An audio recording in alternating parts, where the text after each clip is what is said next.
আমাদের কষ্টের টাকা আমরা বিভিন্ন ব্যাংকে জমা করি, কিন্তু সেই টাকা কি পুরোপুরি সুরক্ষিত থাকে? নমস্কার, আমি সুজয় বৈদ্য। আজকে আলোচনা করব স্মল ফিনান্স ব্যাংক কাকে বলে, কোথায় কোথায় স্মল ফিনান্স ব্যাংক গড়ে ওঠে, কি কারণে গভর্নমেন্ট এই স্মল ফিনান্স ব্যাংকগুলোকে তৈরি করেছে। এছাড়াও এর সাথে সাথে একটা স্মল ফিনান্স ব্যাংকে যদি আমরা টাকা রাখি, সেই টাকা কি আমাদের সুরক্ষিত থাকে? তাহলে বন্ধুরা, শুরু করা যাক আজকের ভিডিও। যে ম্যাক্সিমাম মানুষ এই স্মল ফিনান্স ব্যাংকে টাকা কেন রাখে? প্রথমত যেই জিনিসটা দেখা যায় যে স্মল ফিনান্স ব্যাংক আমাদের একটা ভালো রিটার্ন দেয়। সেটা হলো আমাদের ইন্টারেস্ট রেট যেটা রয়েছে, সেটা অন্যান্য যে রেগুলার ব্যাংক রয়েছে, এসবিআই বলুন অথবা অ্যাক্সিস ব্যাংক বলুন, এরকম প্রাইভেট ব্যাংক হোক অথবা গভর্নমেন্ট ব্যাংক হোক, তার থেকে স্মল ফিনান্স ব্যাংকের যে রেট অফ ইন্টারেস্ট থাকে সেটা কিন্তু অনেকটাই বেশি থাকে। এছাড়াও স্মল ফিনান্স ব্যাংক যেই জিনিসটা করে যে স্মল লোনের দিকে কিন্তু নজর দেয়। অনেক সময় ছোট ছোট বিজনেসম্যান রয়েছে যাদের কিনা ছোট ছোট লোনের প্রয়োজন পড়ে, এবং সেই লোনের জন্য তারা যখন দেখা যাবে যে কোনো বড় ব্যাংকের কাছে গেল, তারা খুব একটা আগ্রহী হলো না সেই ধরনের লোন দিতে। সেক্ষেত্রে মানুষের কাছে একটাই অপশন পড়ে থাকে, সেটা হলো স্মল ফিনান্স ব্যাংক। এই স্মল ফিনান্স ব্যাংক কিন্তু পুরোপুরি রকমভাবে আরবিআই এর আন্ডারে থাকে এবং আরবিআই যে গাইডলাইন সেগুলো মেনে চলে, যার ফলে মানুষও কিন্তু একটু ভরসা পায় এই সমস্ত ব্যাংকে ইনভেস্ট করার জন্য। এবার মেনলি এই যে স্মল ফিনান্স ব্যাংকগুলো থাকে, তার অবজেক্টিভ কি থাকে, কি কারণে এই স্মল ফিনান্স ব্যাংকগুলো তৈরি হয়েছিল? আমরা যে মেন স্ট্রিম যে ব্যাংকগুলোকে দেখি, এসবিআই, এইচডিএফসি, অ্যাক্সিস ব্যাংক, যারা কিনা লার্জ স্কেলে কাজ করে, তাদের কাছে যদি বলা হয় একটা রুরাল এরিয়ায় একটা ব্যাংক খুলতে এবং সেখানে সমস্ত ধরনের অপারেশন চালাতে, সেক্ষেত্রে দেখা যাবে সেই ধরনের ব্যাংক লসে চলবে, কেননা তাদের যে অপারেশনাল কস্টগুলো থাকে সেই কস্টই তারা রিকভার করতে পারবে না। এর জন্য এই রুরাল অথবা রিমোট এরিয়া যেগুলো রয়েছে, তাদেরকে সার্ভিস দেওয়ার জন্যই এই স্মল ফিনান্স ব্যাংকের কনসেপ্টটা কিন্তু আমাদের কাছে এসেছিল। এদের কাজ ন্যাচারালি থাকে লোন দেওয়া, যেগুলো ছোট ছোট লোন যেগুলো প্রোভাইড করা সেগুলো দেওয়া। এমএসএমই যেগুলো রয়েছে, অর্থাৎ ছোট ছোট ম্যানুফ্যাকচারিং যে কোম্পানি রয়েছে তাদেরকে লোন দেওয়া। এছাড়াও আমরা যদি স্মল ফিনান্স ব্যাংকে দেখি, সেক্ষেত্রে আমরা যদি সেখানে টাকা রাখি, সেক্ষেত্রে তারা যে ইন্টারেস্ট রেট দেয় সেটাও কিন্তু অনেকটা অ্যাট্রাকটিভ হয়, অর্থাৎ অন্যান্য ব্যাংকের থেকে বেশি হয়। এছাড়া যারা খুব কম ইনকাম করেন সেই ধরনের ব্যক্তিদের লোন দেওয়ার ক্ষেত্রেও কিন্তু স্মল ফিনান্স ব্যাংক এগিয়ে আসে। অনেক ক্ষেত্রে দেখা যায় যে বিভিন্ন জায়গায় যে কৃষকরা যে লোন চায়, সেই ধরনের লোন হয়তো দেখা গেল সেখানে এসবিআই এর বড় কোনো ব্রাঞ্চই নেই, সেক্ষেত্রে তারা দেখা গেল যে এই স্মল ফিনান্স ব্যাংকগুলোর কাছে গেল এবং সেখান থেকে তারা বিভিন্ন ধরনের যে লোন আছে তাদের বিভিন্ন কাজকর্ম করার জন্য, চাষবাসের জন্য, সেই লোনগুলো কিন্তু তারা নিয়ে থাকে এবং সেক্ষেত্রে তারা স্মল ফিনান্স ব্যাংকের শরণাপন্ন হয়, কেননা তাদের কাছে সেকেন্ড কোনো অপশন থাকে না। তাই এই ধরনের রুরাল এরিয়ায় সাপোর্ট দেওয়ার জন্যই কিন্তু স্মল ফিনান্স ব্যাংক গড়ে উঠেছিল। এইবার যে প্রশ্নটা মেনলি চলে আসে যে এই স্মল ফিনান্স ব্যাংক এটা কি আমাদের পুরোপুরি রকম ভাবে সেফ, নাকি এই ধরনের ব্যাংকে আমাদের ইনভেস্ট করা উচিত নয়?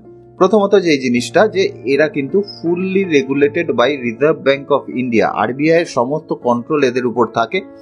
শুধুমাত্র বেশ কিছু অন্যান্য ব্যাংকের থেকে কিছু পার্থক্য অবশ্যই থাকে, সেটা আমরা একটু পরেই আলোচনা করছি, কিন্তু পুরোপুরি রকম ভাবে আরবিআই এর কন্ট্রোলে থাকে। এছাড়া এই ব্যাংকে যদি আমরা ইনভেস্ট করি, সেক্ষেত্রেও কিন্তু 5 লাখ টাকা পর্যন্ত ডিআইসিজিসির ইন্স্যুরেন্স এক্ষেত্রেও থাকে। সুতরাং ব্যাংক যদি কোনো কারণে উঠে যায়, সেক্ষেত্রে 5 লাখ টাকা আমরা যদি সেই ব্যাংকে আমাদের থাকে, সেক্ষেত্রে আমরা এই 5 লাখ টাকা কিন্তু ফেরত পেয়ে যাব। উদাহরণস্বরূপ বলি, যে ধরে নিলাম সেই ব্যাংকে আমাদের 3 লাখ টাকা রয়েছে, যে কোনো সেভিংস মিলিয়ে, সেভিংস প্লাস এফডি সমস্ত কিছু নিয়ে আমার 3 লাখ টাকা রয়েছে, সেক্ষেত্রে পুরো 3 লাখ টাকাই কিন্তু আমরা ফেরত পেয়ে যাব। কিন্তু কোনো কারণে আমাদের যদি দেখা যায় সেই ব্যাংকে 7 লাখ টাকা আমরা রেখেছি, সেক্ষেত্রে আমাদের ম্যাক্সিমাম যেহেতু ইন্স্যুরেন্স করা 5 লাখ পর্যন্ত, আমরা কিন্তু এই 5 লাখ টাকা ফেরত পাবো। এটা শুধুমাত্র স্মল ফিনান্স ব্যাংকের জন্য নয়, যে কোনো ব্যাংকের জন্যই কিন্তু এটা প্রযোজ্য। তাহলে এই জিনিসটা জানার পরেও কি আমাদের স্মল ফিনান্স ব্যাংকে ইনভেস্ট করা উচিত, সেটা নিয়েও ভিডিও লাস্টে কিন্তু আমরা আলোচনা করব। এছাড়া আরবিআই যে কোনো ধরনের রুলস আছে, এছাড়া যে অডিট হয়, সেই অডিট যেরকম ভাবে অন্যান্য ব্যাংকের ক্ষেত্রেও হয়, আরবিআই রুলস মেনে এখানেও কিন্তু করা হয়। এবার চলে আসে এই স্মল ফিনান্স ব্যাংক আমাদের কি কি সার্ভিস অফার করে। ন্যাচারালি অন্যান্য ব্যাংকের মধ্যে সেভিংস অ্যাকাউন্টও আমাদের প্রোভাইড করে, এছাড়া ফিক্সড ডিপোজিটও আমাদের কাছে দেয়, এছাড়া লোন দেয়, personal loan, MSME, gold loan, সমস্ত ধরনের যেটা নর্মাল ব্যাংক প্রোভাইড করে সমস্ত ধরনের জিনিসই কিন্তু প্রোভাইড করে। শুধুমাত্র একটা জিনিসই পার্থক্য হয়ে যায় এক্ষেত্রে, এরা কিন্তু যে স্মল লোনের দিকে নজর বেশি থাকে, কেননা গভর্নমেন্টের বেশ কিছু নিয়ম থাকে। যেরকম উদাহরণ হিসাবে বলছি, গভর্নমেন্ট বলে দিল যে 25 লাখের যে লোন আছে, 25 লাখের থেকে বেশি কোনো লোন তারা তাদের টোটাল ক্যাপিটালের যে ক্যাপিটাল আছে তার 50% বেশি, তারা 25 লাখের বেশি লোন দিতে পারবে না। এই ধরনের বেশ কিছু নিয়ম কিন্তু এদের জন্য থাকে। গভর্নমেন্ট যদি বানিয়ে দেয় যে এই ধরনের নিয়ম, তখন তাদের এই ধরনের নিয়ম কিন্তু মেনে চলতে হয়। এবার এই স্মল ফিনান্স ব্যাংক আর রেগুলার ব্যাংকের মধ্যে পার্থক্য কি হয়? স্মল ফিনান্স ব্যাংকে আমরা ন্যাচারালি দেখি তারা কাস্টমারকে টানার জন্য হায়ার ইন্টারেস্ট দেয়, যেটা রেগুলার ব্যাংকে একটুখানি কম থাকে। আমরা গুগলে সার্চ করলেই দেখতে পাবো যে স্মল ফিনান্স ব্যাংকের রেট অফ ইন্টারেস্টটা অনেকটা বেশি থাকে। মেন স্ট্রিম যে ব্যাংকগুলো রয়েছে, প্রাইভেট হোক অথবা গভর্নমেন্ট হোক, সেগুলো দেখা যায় ম্যাক্সিমাম ক্ষেত্রে জনবহুল এলাকাতেই গড়ে ওঠে, কিন্তু স্মল ফিনান্স ব্যাংক রুরাল এরিয়াতে মেনলি গড়ে ওঠে। এছাড়া স্মল ফিনান্স ব্যাংকের জন্য বিভিন্ন লোনের লিমিট রয়েছে, যে ক্ষেত্রে আমরা কিন্তু অন্যান্য যে ব্যাংক রয়েছে তাদের ক্ষেত্রে এই ধরনের কোনো লিমিট দেখতে পারি না। এছাড়া সবার শেষে যে জিনিসটা দেখা যায় যে ইজিয়ার টু সেট আপ, অর্থাৎ একটা স্মল ফিনান্স ব্যাংক তৈরি করা অনেকটাই ইজি একটা নর্মাল যে ব্যাংকগুলো রয়েছে সেই ব্যাংকের থেকে একটা স্মল ফিনান্স ব্যাংক তৈরি করা অনেকটাই ইজি। এবার চলে আসি যে স্মল ফিনান্স ব্যাংক আমরা কিভাবে তৈরি করতে পারি, অথবা যে কোনো মানুষ যে স্মল ফিনান্স ব্যাংক তৈরি করেছে সেগুলো কিভাবে তৈরি হয়েছে সেটা যদি দেখি, তাহলে কিন্তু মিনিমাম আমাদের 200 কোটি টাকার ক্যাপিটাল এখানে ইনভেস্ট করতে হয়। এছাড়া যিনি এই ব্যাংক তৈরি করবে তার ব্যাংকিং এ প্রায় 10 বছরের এক্সপিরিয়েন্স মিনিমাম থাকতে হয়। এছাড়া এই ক্ষেত্রে যে 10 বছরের এক্সপিরিয়েন্সই থাকতে হবে তা নয়, যে এখন জানি আমরা স্মল ফিনান্স ব্যাংক ছাড়া বিভিন্ন পেমেন্ট ব্যাংকও খুলে গেছে। উদাহরণ হিসাবে যদি বলা যায় তাহলে আমরা বলতে পারি যে এয়ারটেল পেমেন্ট ব্যাংক যেরকম রয়েছে, এইসব পেমেন্ট ব্যাংক যদি কোনো কারণে স্মল ফিনান্স ব্যাংকে কনভার্ট হতে চায়, সেক্ষেত্রে তাদের 5 বছরেরও এক্সপিরিয়েন্স হলেই কিন্তু চলে যায়। কিন্তু নর্মাল একজন ব্যক্তি যদি স্মল ফিনান্স ব্যাংক খুলতে যায়, সেক্ষেত্রে তাদেরকে কিন্তু 10 বছরের এক্সপিরিয়েন্স থাকতে হবে। এবার প্রোমোটারে আরবিআই সমস্ত ধরনের রুলস মেনে চলতে হবে। এবার ফোকাস যেটা থাকবে সেটা এমএসএমইর উপর থাকবে। এছাড়া আরবিআই সমস্ত ধরনের যে নিয়ম আছে সেই নিয়ম তাদের মেনে চলতে হবে, সমস্ত গাইডলাইন তাদের মেনে চলতে হবে। এবার স্মল ফিনান্স ব্যাংকের যে লিমিট রয়েছে সেই লিমিটগুলো কি কি আছে? লোনের ক্ষেত্রে যেটা আগে বললাম যে 25 লাখের ওদের কিন্তু একটা ক্যাপ থাকে, যে 25 লাখের বেশি এরা লোন দিতে পারবে না, বা একটা নির্দিষ্ট অ্যামাউন্ট পর্যন্তই 25 লাখের ওপরে লোন দিতে পারবে, তার ওপরে কিন্তু দিতে পারবে না। এছাড়া পার্সোনাল লোন বা ভেহিকেল লোনের ক্ষেত্রেও কিন্তু 25 লাখের একটা ক্যাপ তাদের থাকে। বড় বড় কোম্পানির ক্ষেত্রে লোন দেওয়ার ক্ষেত্রে এদের কিন্তু অসুবিধা রয়েছে, এদের মাইক্রো অথবা স্মল এন্টারপ্রাইজ যেগুলো রয়েছে তাদের উপরই ফোকাস করতে হবে গভর্নমেন্টের, সেটা কিন্তু লিখিতভাবে তাদেরকে বলে দেওয়া হয়েছে। এবং সেটা আমরা এই 4 নম্বর পয়েন্টেই দেখতে পাই, cannot provide large corporate loan like regular bank. অর্থাৎ কোনো কর্পোরেট কোম্পানি এসে তাদের কাছে বললো যে এত কোটি টাকার লোন লাগবে আমার, তারা কিন্তু তাদেরকে সেই লোন দিতে পারবে না। এবার চলে আসে যে আমাদের কাছে স্মল ফিনান্স ব্যাংকের কি কি অপশন আমরা পাচ্ছি। প্রথমত এইউ small finance bank, capital small finance bank, Equitas রয়েছে, ইএসএফ আছে। এর কিন্তু পাশাপাশি প্রত্যেকটাই লেখা আছে, যেরকম আমরা এইউ যদি দেখি জয়পুর রাজস্থানে এর কোম্পানির হেড অফিস রয়েছে, এরকম ভাবে প্রত্যেকটার ক্ষেত্রেই কিন্তু এখানে লেখা রয়েছে। এছাড়া সূর্যোদয় রয়েছে, উজ্জয়ন রয়েছে, উৎকর্ষ রয়েছে, ইউনিটি রয়েছে। এই ধরনের টোটাল 11টি স্মল ফিনান্স ব্যাংক আমরা এই মুহূর্তে কিন্তু দেখতে পাই আমাদের দেশে। এর আগে অনেক আরো স্মল ফিনান্স ব্যাংক ছিল, কিন্তু সেইগুলো সমস্ত কিছু গভর্নমেন্ট মার্জ করে এখন 11টি স্মল ফিনান্স ব্যাংকে এসে আমাদের কাছে পৌঁছেছে। কিন্তু আমরা কনক্লুশনে কি পৌঁছলাম? আমরা সমস্ত কিছু তো জানলাম, কিন্তু কনক্লুশনে কি পৌঁছলাম? আমরা কি পার্সোনালি স্মল ফিনান্স ব্যাংকে আমাদের ইনভেস্ট করা উচিত কি করা উচিত না? প্রথমত আমরা যদি সমস্ত নিয়ম কানুন দেখি, সেক্ষেত্রে কিন্তু দেখতে পাই যে small finance bank no doubt safe. এছাড়া আরবিআই সমস্ত নিয়ম মেনে চলছে।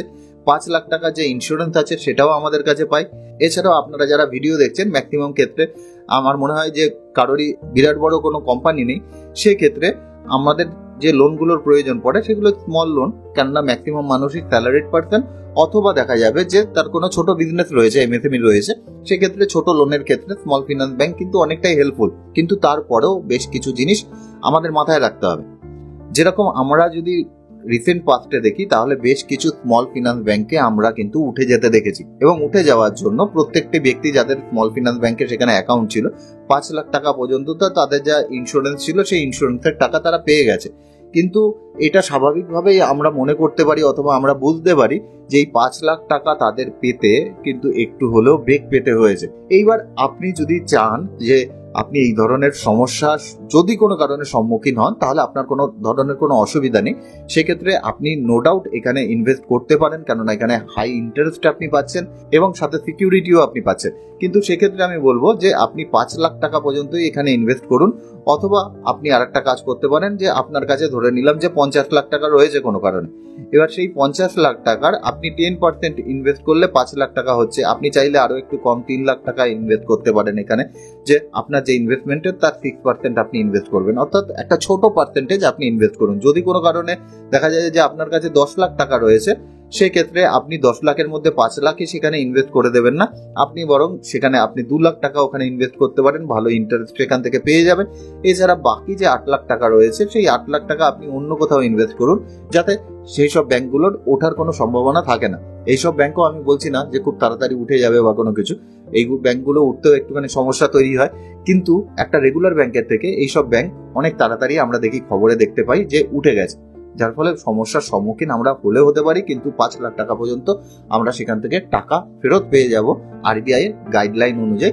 সুতরাং আপনার টাকার একটা ছোট্ট অংশ আপনি চাইলে সেখানে ইনভেস্ট করতে পারেন। আশা করি ভিডিওটি আপনাদের জন্য হেল্পফুল হবে।